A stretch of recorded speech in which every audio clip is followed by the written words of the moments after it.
નમસ્કાર, હું પ્રવીણ. આજે શિક્ષણ પર ચર્ચા ગુજરાતમાં છીએ. ગુજરાતી માધ્યમની શાળાઓ આજકાલ ચર્ચામાં છે. અમદાવાદમાં 10 જેટલી ખાનગી સ્કૂલોએ શાળાઓએ બંધ કરવાની વાત કરી. ડીઈઓ કચેરીએ અરજી પહોંચી. તો સવાલ એ છે કે ધીમે ધીમે આપણે માતૃભાષાને પ્રાધાન્ય આપવાની તો વાત કરી રહ્યા છીએ, પરંતુ school of excellence, model school,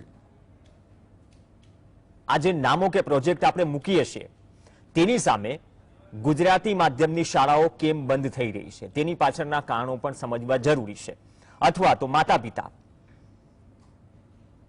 ઘણા માતા પિતા દેખાદેખી કદાચ આ શબ્દ ગમે કે ન ગમે પસંદ કરી રહ્યા છે શાળાઓ, અથવા તો કરતા હોય છે, અથવા તો ફીનો પણ મુદ્દો છે.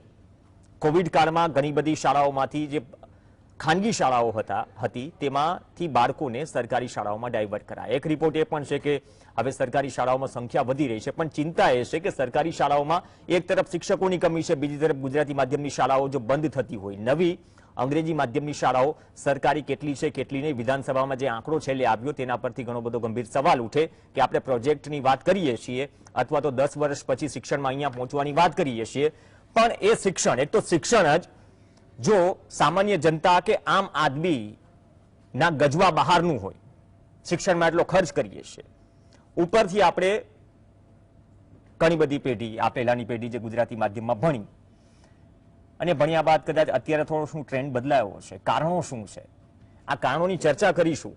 કેમ ગુજરાતી શાળાઓને તાળા લાગી રહ્યા છે. પણ એક આંકડો જે છેલ્લે વિધાનસભામાં ચર્ચાયો, આંકડો કહે છે કે ગ્રાન્ટેડ અને પ્રાથમિક શાળાઓમાં શિક્ષકો અને આચાર્યની 32,674 જગ્યાઓ ખાલી છે આપણા ગુજરાતમાં. એક સમયે પ્રવાસી શિક્ષકો 10,000 ભરવાની વાત થઈ હતી, પણ ઓફિશિયલ કોઈ જવાબ નથી કેટલા પ્રવાસી શિક્ષકો ભર્યા.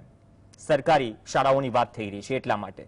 હવે આ 32,674 જગ્યામાંથી ગુજરાતી માધ્યમની સરકારી શાળાઓમાં શિક્ષક આચાર્યની 32,213 જગ્યા ખાલી છે.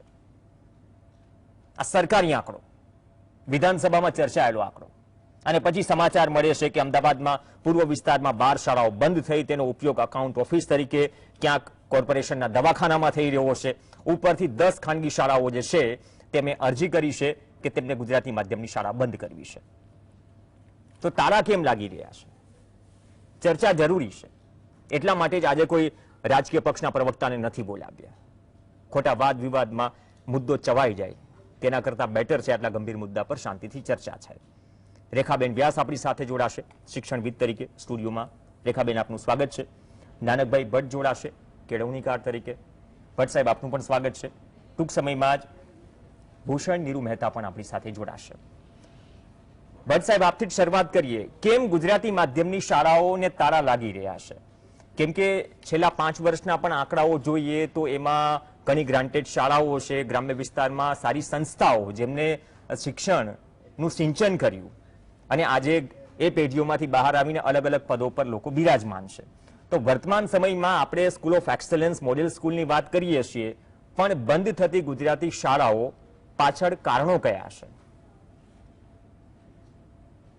આપણા બંધારણના પ્રિએમ્બલમાં એક વસ્તુ લખી છે, સત્યમેવ જયતે. પણ ઇતિહાસ એવું કહે છે કે ઘણા લોકો કે તે સત્ય બની જાય છે અને કોઈ એક મત ધરાવતા, એક વેસ્ટેડ ઇન્ટરેસ્ટ ધરાવતા લોકો કલેક્ટિવલી જ્યારે એમનો વોઇસ ઉભો થાય છે ત્યારે સત્યને તેઓ દોરી શકે છે, પણ ખરા એ દોરી જાય છે. અંગ્રેજી અને માધ્યમ સાથે પણ આવું જ થયું છે.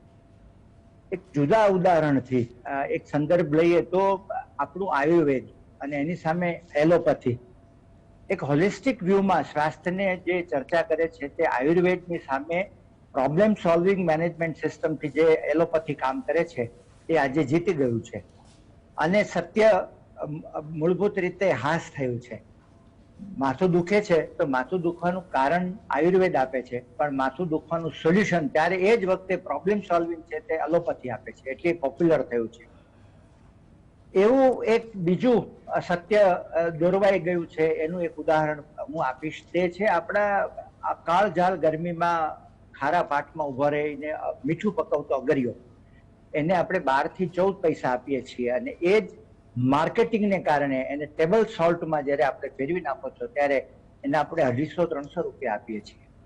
સત્ય છે તે દોરવાઈ જાય છે અને અંગ્રેજી અને ગુજરાતી એ સત્ય છે તે દોરવાઈ ગયું છે.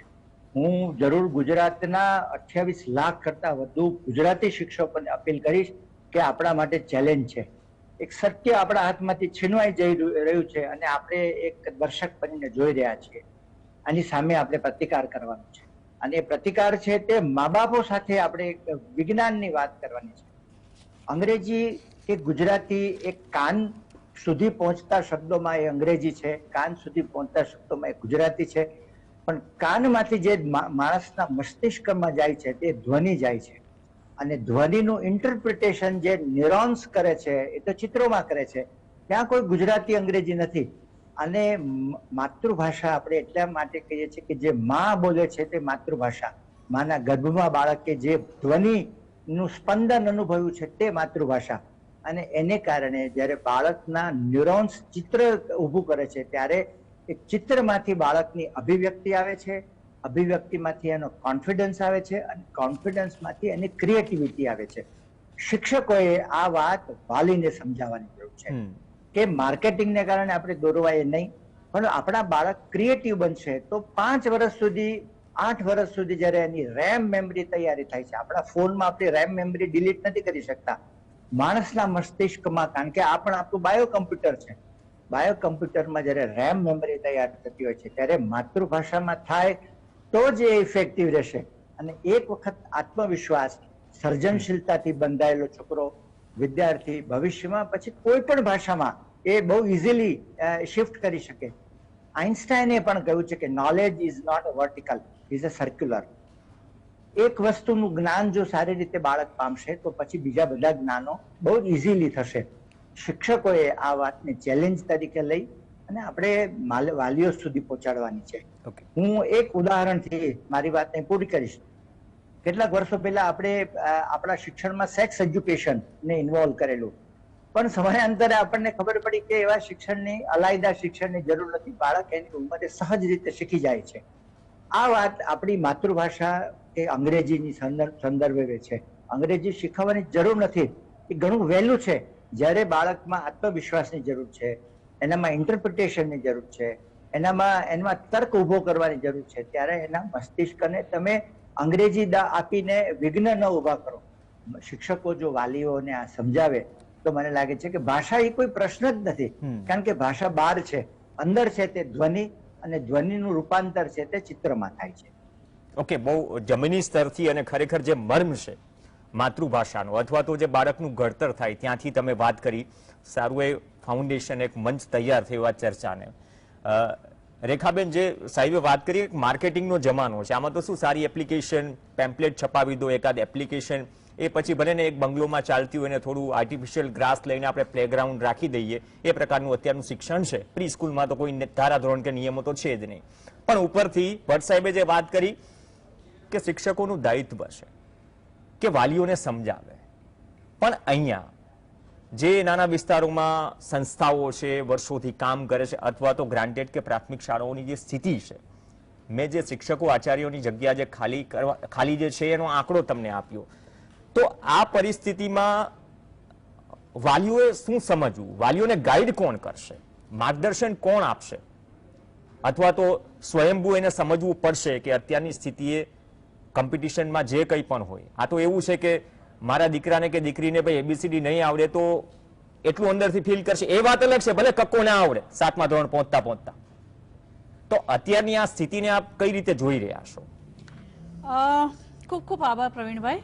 ભટ્ટ સાહેબે ખૂબ સુંદર વાત કહી કે માતૃભાષામાં જે શિક્ષણ મળે છે એ બાળકની ક્રિયાશીલતા છે એમાં વધારો કરે છે. અને એક સરસ એમણે જે એક્ઝામ્પલ આપ્યું એ રેમ મેમરી સાથે, એટલે આપણે સૌ જાણીએ જ છે કે માતૃભાષામાં શિક્ષણ આપવું ખૂબ જ જરૂરી છે. એની સાથે આપે જે મને શરૂઆતમાં જે આંકડા બતાવ્યા કે ગુજરાતી માધ્યમની શાળાઓ તેમજ પ્રાથમિક શાળાઓ અને આચાર્યની કેટલી જગ્યા ખાલી છે, 32,213 મેં અહીંયા લખ્યું. આ ખૂબ જ ગંભીર સમસ્યા છે, કેમ કે આપણા કેળવણીકાર જાણે છે કે માતૃભાષામાં શિક્ષણ આપવાનું જરૂરી છે. શાળામાં ગુજરાતી ભાષાના વૈભવનો, વારસાનો વિદ્યાર્થીઓને જ્ઞાન કરાવે એવી ઉત્કૃષ્ટ શાળાઓની શહેરને નહીં ગુજરાતને જરૂર છે. અને એવા સમયમાં ખરાબ હાલત આપણે આજે જ ગુજરાત સમાચારમાં વાંચ્યું કે શહેરની શ્રેષ્ઠ શાળાઓ છે એ પોતાના નીચેના વર્ગો બંધ કરી રહી છે. અને આ પણ ઐતિહાસિક શાળાઓ, જેમ કે શારદા મંદિરનું પણ એમાં નામ હતું, દામોભાઈ શુક્લ જેવી શાળા. તો આટલી શહેરની શ્રેષ્ઠ શાળાઓમાં પણ જો ગુજરાતી વર્ગના ક્લાસીસ જ્યારે બંધ થઈ રહ્યા હોય, તેમજ ગવર્મેન્ટની શાળાઓ છે એના વર્ગો બંધ થઈ રહ્યા છે. બીજી બાજુ જે આપણે જોઈએ છે તો શિક્ષકોની ભરતીઓ થઈ નથી રહી. આ પરિસ્થિતિ એવું દેખાડે છે કે સરકાર કદાચ ક્યાંક ને ક્યાંક, આજથી નહીં પરંતુ વર્ષોથી શિક્ષણ બાબતે બિલકુલ દુર્લક્ષ સેવી રહી છે. બેન, એક કારણ એ પણ જો તમે જસ્ટિફાઈ કરી શકો કે બાળકોની સંખ્યા જે ઘટે છે ખાનગી શાળાઓમાં ગુજરાતી માધ્યમની, એક કારણ એ પણ છે. તો એક મુદ્દો સરકાર સિસ્ટમનો છે, બીજો મુદ્દો આજના માતા પિતાઓનો છે, જે ભટ્ટ સાહેબે વાત કરી. તો એમને ખરેખર સાચું માર્ગદર્શન આપવાનું કામ કરશે કોણ? બાય ધ વે, ખરેખર શિક્ષણ એ સરકાર અને સમાજ બંનેની સંયુક્ત જવાબદારી છે. હું આપને એક અત્યારે હું દિવાન બલુભાઈ શાળામાં છું એટલે મારી પોતાની શાળાનું એક ઉદાહરણ, એક વાત કહું કે 1922માં જ્યારે ગાંધીજીએ અસહકારની ચળવળની એક વાત, અસહકારની ચળવળ જ્યારે જોડાયા બધા, ત્યારે દિવાન બલુભાઈ શાળાના જે ફાઉન્ડર, સંસ્થાપક હતા એ લોકો પણ એમાં જોડાયેલા હતા. અને શાળાનું એફિલિએશન મુંબઈ યુનિવર્સિટી સાથે હતું. એમાંથી એમણે ગુજરાત વિદ્યાપીઠ સાથે કર્યું. આવું એક એક્ઝામ્પલ બહુ સમજવા જેવું છે. આના કારણે શું થયું કે વિદ્યાર્થીઓના ભાવિ પર એવું લાગ્યું કે વિદ્યાર્થીઓને આગળ જતા જોબની તક ઘટી જશે. એટલે ગાંધીજી અને સરદાર વલ્લભભાઈ પટેલે એવું કહ્યું કે તમે ગુજરાત વિદ્યાપીઠના બદલે ફરી પાછું મુંબઈ યુનિવર્સિટી સાથે સંકળાઈ જાઓ. અને એ વખતે જે શાળા આ 1922 થી શરૂ કરીને 27 સુધી શાળાને બહુ મોટો લોસ થયો, ત્યારે અમારી શાળાના જે ટ્રસ્ટી હતા, એમના પત્ની હતા, એમણે પોતાના સોનાના ઘરેણા દાનમાં આપ્યા. આ વાત હું અત્યારે એટલે કહું છું કે આપે જયારે પૂછ્યું ને કે આ કોણ સમજાવશે, તો સમાજની મોટી જવાબદારી છે, સમાજની અને સરકારની. સમાજે એ ઉદાહરણ બેસાડવું પડશે કે આ શાળામાં ઉત્તમ શિક્ષણ અપાશે અને એના માટે ગમે તે થાય અમે કરવા માટે તૈયાર છે. રાજકારણીઓ આજે એક જેને આપણે કહીએ કે ઘણા બધા પોતાના ફતવાઓ રોજ રોજ રજૂ કરતા હોય છે, તો રાજકારણીઓ પણ એવી જવાબદારી લે કે શાળાની જેમ કે ખાડિયાની અમુક શાળાઓ છે, તો આ શાળાઓને શિક્ષણની જવાબદારી અમે લઈએ. બરાબર? એટલે સમાજની જવાબદારી છે. સમાજના નેતાઓએ આગળ આવવું પડશે, કેમ કે માત્ર સરકાર જ આમાં કામ કરશે એવું નથી. દરેકે દરેક જગ્યાએ કામ કરવું પડશે. એક બીજું એ પણ છે કે એક સરકારી શાળાના જે શિક્ષકો છે એમણે ખૂબ જ જવાબદાર બનવું પડશે, કારણ કે શિક્ષકોની બહુ મોટી જવાબદારી થાય છે. શિક્ષકો જો એવું માનતા હશે કે ઠીક છે અમારે મહિને પગાર આવ્યો અને અમે છૂટા, બસ અમારી બીજી કોઈ ડ્યુટી નથી, તો નહીં ચાલે. કેમ કે અત્યારે આ એક એવો સમય છે કે આને એક ચેલેન્જ તરીકે તમામ જે સરકારી શાળાના શિક્ષકો છે એમણે સ્વીકારી અને ઉત્તમમાં ઉત્તમ શિક્ષણ સરકારી શાળાઓમાં તેમજ ગ્રાન્ટીનેડ શાળાઓ છે એમાં આપવું પડશે. તો કદાચ વાલીઓ છે અને વિદ્યાર્થીઓ છે, વાલીઓનો ફરી પાછો આ બધી શાળામાં, એટલે સરકારી શાળામાં વિશ્વાસ સંપન્ન થાય અને ફરી પાછા એવો એક કદાચ ટ્રેન્ડ બદલી શકે. ઓકે ભટ્ટ સાહેબ, જે ટ્રેન્ડ બદલવાની વાત છે, કદાચ શરમ અનુભવું છું આ મેઝ પર બેઠા બેઠા એ કહેતા કે ગુજરાતમાં ગુજરાતી માધ્યમની શાળાઓને ટેકો કરવો પડે, એવી તો કઈ સ્થિતિ? જે પ્રોજેક્ટ જે ચાલે છે બાકી બધા એ ચાલતા રહેશે. કદાચ અંગ્રેજી માધ્યમની ઘણા જિલ્લાઓમાં નથી શાળાઓ, પણ છેલ્લા 20, 30, 25 વર્ષમાં જો આપણે આ સ્થિતિ હોય, ન તો સમયસર આપણે શિક્ષક ભરી શકીએ, જે જમીની સ્તર પરની સંસ્થાઓ છે, સંસ્થાઓની શું હાલત છે આપણે જોઈએ છીએ.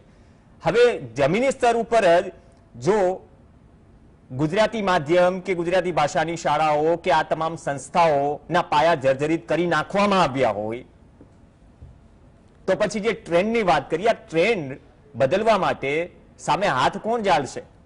પ્રજાના પ્રતિનિધિઓ, સમાજ પણ એમનો હિસ્સો છે. શિક્ષણ સાથે જોડાયેલા શિક્ષકોની આ મુખ્ય જવાબદારી છે. અને જ્યાં સુધી એક એડવર્સ માર્કેટિંગ થાય છે ત્યારે એક ધીરે ધીરે ગુજરાતમાં એ વાતાવરણ ઊભું થયું છે કે અંગ્રેજી ન જાણનારનું કોઈ ભવિષ્ય નથી. સવાલ બે રીતે આપણે જુદો પાડવાનો છે. બાળકને માતૃભાષામાં પ્રાથમિક શિક્ષણ આપવું એ બિલકુલ પ્રાથમિક વસ્તુ છે, કારણ કે એ સાયન્ટિફિક એપ્રોચ છે અને એ સાયન્ટિફિક એપ્રોચ છે એને આપણે અનુસરીએ. પછી જ્યારે બાળક એક વખત માતૃભાષામાંથી આગળ વધે છે ત્યારે પછી એને અંગ્રેજીમાં શિફ્ટ કરવો અને શિક્ષક છે તે એ શિક્ષક જવાબદાર બને, શિક્ષક પૂરતું ન્યાય આપે એના કામને, એનું મિકેનિઝમ પણ આપણે હવે ઊભું કરવું પડશે. કારણ કે આપણે ગુજરાતીમાં એક કહેવત છે કે સરકારી લોકોને પાળવા અને બાળવા એ બધું સરકાર કરે એ શક્ય નથી. જેમ યુરોપ અમેરિકામાં આપણે જોઈએ છીએ કે શિક્ષકનું મૂલ્યાંકન છે તે વિદ્યાર્થી કરે, આપણે એવું કેમ કામ ન કરી શકીએ? આપણે એવું કેમ ન કરી શકીએ કે વિદ્યાર્થીના નપાસ થતા શિક્ષકના નપાસ થતા વિદ્યાર્થીઓ સાથે શિક્ષકનું ઇન્ક્રીમેન્ટ આપણે કેમ એડ ન કરી શકીએ? આપણા દેશની કેટલી બધી પ્રાઇવેટ ઇન્સ્ટિટ્યૂટ એવી છે, કેટલા બધા કોર્પોરેટ સેવા છે કે એ યરલી ઇવેલ્યુએશન કરે છે. અપ્રેઝલ છે તે યરલી છે. મારું પરફોર્મન્સ આ વર્ષે સારું હોય પણ આવતા વર્ષે ન હોય તો ફરી પાછું હું જ્યાં હતો ત્યાં મારું સેલેરી સ્ટેજ આવે. શિક્ષકો સાથે આવા એક્સપેરિમેન્ટ કરાય. કદાચ સરકાર માટે, કોઈ પક્ષ માટે આ બહુ જ અઘરું છે, કારણ કે શિક્ષકોની સંખ્યા બહુ જ મોટી છે. પણ કોઈ જગ્યાથી નાનકડા એક્સપેરિમેન્ટ તરીકે પણ આ થવું જોઈએ. જેમ આપણે દફતર વગર ભણવાનું કર્યું, આપણે માતૃભાષામાં જેમ કામ કર્યું, એમ હવે હોમવર્ક વગર પણ ભણવાનું, બાળકને ભણવાનું આપીએ.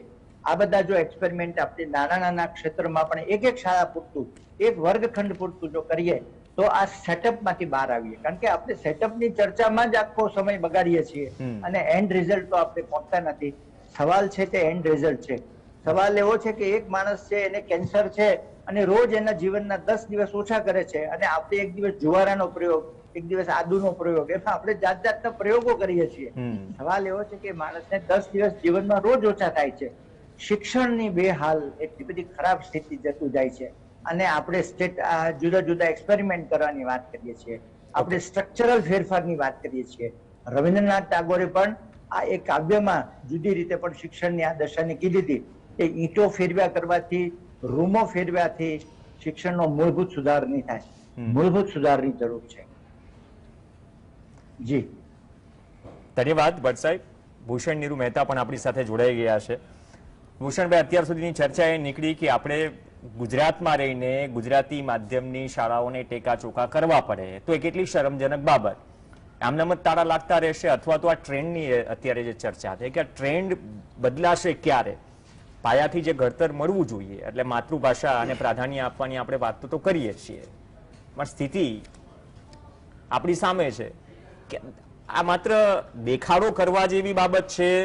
સરકાર, તંત્ર પણ આવે, આમાં દરેક વાલીઓ, એવા વાલીઓ પણ આવી જાય કે જે ગર્વ અનુભવે છે, એબીસીડી સડસડાટ બોલે છે, પણ કક્કા બાર અક્ષરીમાં બાળક ગોથું મારી જાય. યસ પ્રવીણભાઈ, પહેલા તો થેન્ક યુ વેરી મચ મને આ ચર્ચામાં સામેલ કરવા માટે. હવે જે ચર્ચાનો મુખ્ય મુદ્દો છે એમાં મને બે વાત યાદ આવે છે તાત્કાલિક ધોરણે. પ્રિય કવિ તુષાર શુક્લાનું એક વ્યાખ્યાન હું સાંભળતો હતો. એમાં એમની જોડે ઘટેલી એક ઘટનાની જ વાત કરું તો એમના કોઈક સંબંધીના દીકરાને એમને અમદાવાદની કોઈ સારી એવી કોન્વેન્ટ કે ઇંગ્લિશ સ્કૂલમાં ભણાવવા માટે મૂક્યો હતો. અને આજકાલ ઇંગ્લિશ સ્કૂલોની અંદર એવું હોય છે કે જો બાળક ગુજરાતી બોલતું અથવા તો ઇંગ્લિશ સિવાયની કોઈ પણ ભાષા બોલતું જો નજરે ચડે તો એમને કોઈક દંડ પેટે એમને એક રકમ ચૂકવવાની હોય છે અને એમના વાલીને પણ બોલાવવામાં આવે છે. તો એ થયું એવું કે એમનું બાળક જે છે એ ઇંગ્લિશ સ્કૂલની અંદર, એટલે ઇંગ્લિશ મીડિયમની સ્કૂલની અંદર ગુજરાતીમાં વાતો કરતું નજરે ચડ્યું એમ. તો એમને વાલીને બોલાવે, એમના પેરેન્ટ્સને બોલાવે અને કીધું કે ભાઈ તમારો બાળક જે છે અમે ઇંગ્લિશ સ્કૂલમાં એલાઉડ નથી ગુજરાતીમાં વાત કરું, તો આટલો દંડ છે તો એ તમારે ભરવો પડશે. એટલે એમના પેરેન્ટે કીધું કે પૂછ્યું કે કેટલો દંડ છે તમારો, એટલે કીધું કે 500 રૂપિયા છે. તો એમના જે પેરેન્ટ હતા એમને સ્કૂલ મેનેજમેન્ટને કીધું કે લો એક કામ કરો, આ દોઢ કે 2000 રૂપિયા રાખો, બાળક ગુજરાતીમાં વાત તો કરશે. તો વાત આટલી જ હતી. અને કહેવાનો મતલબ એ છે કે ગુજરાતી એ ફક્ત બોલચાલની ભાષા ના રહી જવી જોઈએ. આપણી પોતાની ભાષા છે, માતૃભાષા ઉપર આપણે જો ગર્વ વાતે વાતે જો લઈ શકતા હોઈએ તો એ ભાષાને આપણે આગળની પેઢી સુધી કેવી રીતે લઈ જવી છે એના ઉપર ખૂબ જ ચિંતન કરવાની જરૂર છે. એવું કહેવાની બિલકુલ અહીંયા હું કોશિશ નથી કરતો કે તમારું શિક્ષણ છે ગુજરાતીમાં જ લેવું જોઈએ. અંગ્રેજી ભાષા જો તમારે ઇન્ટરનેશનલી જવું હોય એટલે મતલબ વિશ્વમંચ ઉપર જવું હોય તો ગુજરાતી સિવાયની લગભગ ઘણી બધી ભાષાઓ તમારે શીખવી પડે, પણ એનો મતલબ એવો નથી થતો કે તમે તમારી માતૃભાષા એટલે કે ગુજરાતીને ઇગ્નોર કરી દો અથવા શીખવાનું જ પાયામાંથી બંધ કરી દો. આટલું કેવું છે મારું. પણ સ્કૂલ જ જો બંધ થતી હોય જી ભૂષણભાઈ, એ છે ને કે તો પછી પ્રાયોરિટી એમ પ્રાથમિકતા નક્કી થઈ જાય. હા, એટલે એ તો હવે સરકારશ્રી એ કયા ધારાધોરણો નક્કી કર્યા છે અને કયા મુદ્દાઓને ધ્યાનમાં લઈને આ નિર્ણય લીધો. કારણ કે આજે સવારે જ મેં પણ ન્યૂઝપેપરની અંદર ગુજરાત સમાચારની અંદર જ આ વાંચ્યું ત્યારે મને પણ થોડો ધક્કો લાગ્યો હતો કે ગુજરાતની અંદર જ ગુજરાતી મીડિયમની સ્કૂલો બંધ થવા જઈ રહી છે. અને તમે માનશો કે બ્રેકફાસ્ટ ટેબલ ઉપર બેઠા બેઠા મેં મારા પરિવાર જોડે પણ આ ચર્ચા કરી હતી કે આ પગલું જે છે એ યોગ્ય નથી લાગતું. અને આજે જ મને તમારા તરફથી આમંત્રણ મળ્યું આ ચર્ચા માટે, પણ ખરેખર આ વિચારણીય બાબત તો છે જ. ઓકે, તમે ઘણી બધી વાતો પર તમારો મત મૂકો છો, પણ જે આજની યુવા પેઢી છે, યંગસ્ટર્સ, યસ, શું માનો છો તમે ક્યાં એવું માર્ક કર્યું કે આજના યંગસ્ટર્સમાં ગુજરાતી ભાષા પ્રત્યે થોડો અણગમો, એવા કિસ્સાઓ, કેવો અનુભવ, આ પણ એક ક્યાંક મુદ્દો છે? ના ના ના, કેમ કે વાલીઓ ભલે વાતચીત કરવાનું ટાળતા હોય ઘણી વખત, આપણે જાણીએ છીએ, આપણે સામે પૂછવું પડે ભાઈ અહીંના જ છો, આ તો ગુજરાતીમાં વાત કરો. જી જી જી, હું તમને મારું જ ઉદાહરણ આપું, મતલબ કોઈ હાઇપોથેટિકલ એક્ઝામ્પલ આપવાની જરૂર નથી. ગુજરાતી બોલતા બોલતા અંગ્રેજી શબ્દોનો ઉપયોગ અનિવાર્ય બન્યો છે એટલા માટે હું કરું છું કે એવું કોઈ મતલબ મારે બહારનું ઉદાહરણ આપવાની જરૂર નથી. મારો પોતાનો દીકરો કોલેજના બીજા વર્ષમાં છે, એ ઇંગ્લિશ મીડિયમમાં થ્રુ આઉટ ભણેલો છે, પણ અમે લોકો બને ત્યાં સુધી ઘરની અંદર ગુજરાતી ભાષાનો ઉપયોગ કરવાનું આગ્રહ રાખીએ છીએ.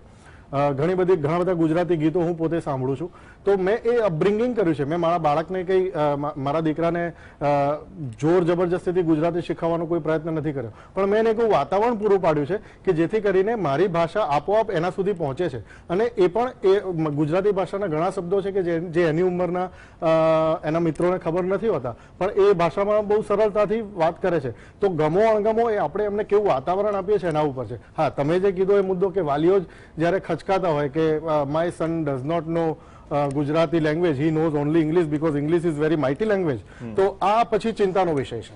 ઓકે, બહુ સમયનો અભાવ છે, પણ એક ક્વિક કોમેન્ટ રેખાબેન આપથી શરૂઆત કરીએ.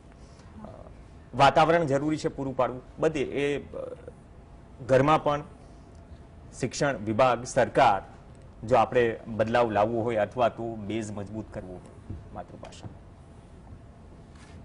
આપના શિક્ષણ વાતાવરણ ખૂબ જરૂરી છે. હા, વાતાવરણ, સમાજ, સરકાર તમામનો સપોર્ટ જોઈએ. અને એટલે આપની વાત સાથે પૂરી સહમત છું. આની સાથે મારે એક સરકારની જવાબદારી માટે હું એક ખાસ કહેવાની છું કે સરકાર જે ગ્રાન્ટ આપી રહી છે અત્યારે, અથવા તો શરૂઆત પણ એનાથી જ કરી હતી વાત, કે સરકારનું એજ્યુકેશન માટેનું બજેટ ઘણું ઓછું છે, અને છે એ પણ કેવી રીતે વપરાય છે એ એક મોટો ક્વેશ્ચન છે. આ એટલા માટે આવે છે કે ગ્રાન્ટીનેડ સ્કૂલ્સ છે એના નિભાવ માટે સરકારની ગ્રાન્ટ ઉપર બધી સ્કૂલ્સ આધારિત હોય છે. જો એમાં શિક્ષકોની નિમણૂક ના થાય, જો એમાં સાધનો અપડેટ ના રહે, મતલબ એની લેબોરેટરી છે, લાઇબ્રેરી છે, આ બધું જે અપડેટ રહેવું જોઈએ એ ના રહે, જો ત્યાં આગળના ઇન્ફ્રાસ્ટ્રક્ચર છે એના માટેનું પણ સરકારની મદદ ના મળી રહે, બહુ સારી સારી સ્કૂલો છે એમાં હું તમને કહું કે અત્યારે શિક્ષકો પણ નથી હોતા, ક્લાર્ક્સ નથી હોતા, સ્વીપર્સની ભરતી નથી હોતી. આવી કન્ડિશનમાં સ્વાભાવિક છે કે એજ્યુકેશનનું જે સ્તર છે એ નીચું આવશે, અને જ્યારે નીચું આવશે ત્યારે લોકો સ્વાભાવિકપણે એ ઈચ્છશે કે ભાઈ ના, હું મારા બાળકને ત્યાં મૂકું કે જ્યાં એને શિક્ષકોની કમી ના મળે, ત્યાં એને પૂરેપૂરું ઇન્ફ્રાસ્ટ્રક્ચર સારું મળી રહે. તો ક્યાંક ને ક્યાંક એ ડાયવર્ટ થઈ જાય છે અંગ્રેજી માધ્યમની શાળાઓ માટે.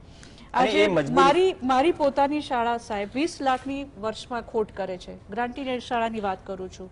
તમે વિચારો કે ટ્રસ્ટ ક્યાં સુધી 1 વર્ષ, 2 વર્ષ, 3 વર્ષ, 4 વર્ષ ક્યાં સુધી આ ખોટ છે એ સહી શકે. નો ડાઉટ અમારે એટલા જ માટે અમારી જે સેલ્ફ ફાઇનાન્સ સ્કૂલ છે, ઇંગ્લિશ મીડિયમ સ્કૂલ છે, એનામાં એની જે ફીઝ આવે એમાંથી અમે મેન્ટેન કરી લે છે. પણ it is very genuine question, because ultimately it is governments responsibility. તો સરકારે ક્યાંક ને ક્યાંક આ તમામ શાળાઓને આર્થિક સપોર્ટ કરવો જોઈએ, જેથી કરીને શાળા ઊભી રહી શકે. આ ચર્ચા કદાચ 1 કલાક લંબાઈ હોત તો સમય ઓછો પડ્યો હોત, કેમ કે ચર્ચા એ વિશે પણ ત્રણેય ખાસ મહેમાન સમય કાઢ્યો આ ચર્ચા માટે. એક નિષ્કર્ષ એ નીકળે છે કે ભાઈ કોનોકાર્પસ વાવીએ તો લાગે કે ભાઈ બહુ સારું છે, પણ ખરેખર ઓક્સિજન માટે તમે લીમડો કહો, પીપળો કહો કે વડલો કહો, તેની જરૂર છે, એ છાંયડાની જરૂર છે. સર 20-30 સેકન્ડ છે પ્લીઝ. હા, હું ટૂંકમાં કહીશ એ ફરી કે આ શિક્ષક ગુજરાતી ભાષામાં ભણાવતા શિક્ષકોની જવાબદારી છે. મા બાપોને કન્વિન્સ કરાવવાની જવાબદારી શિક્ષકોની છે. સરકારનો ભાગ જ્યાં સુધી છે ત્યાં સુધી શિક્ષણ પોતે સજ્જ રહે એની માટે શિક્ષણ વિભાગે પ્રયત્ન કરવાની છે. અને સમાજે સમજવાની જરૂર છે કે આ એક વૈજ્ઞાનિક અભિગમ છે. ગુજરાતી શાળાઓ બંધ કરવાથી ગુજરાતનો પ્રશ્ન હલ નહીં થાય. ઓકે, ગુજરાતી શાળાઓ જ રાખવી પડશે. અને જો વૈજ્ઞાનિક અભિગમ ચૂકી જશે તો અલ્ટિમેટ આપણે આપણી સંસ્કૃતિ ખોશું. આ આપણી બહુ ભારતીય સમજવાની. બહુ સારી વાત કરી. જવાબદારી આપણા સૌની છે. ધન્યવાદ ભટ્ટ સાહેબ, રેખાબેન અને ભૂષણભાઈ ચર્ચામાં જોડાયા. આ સાથે ચર્ચામાં હાલ બસ આટલું જ.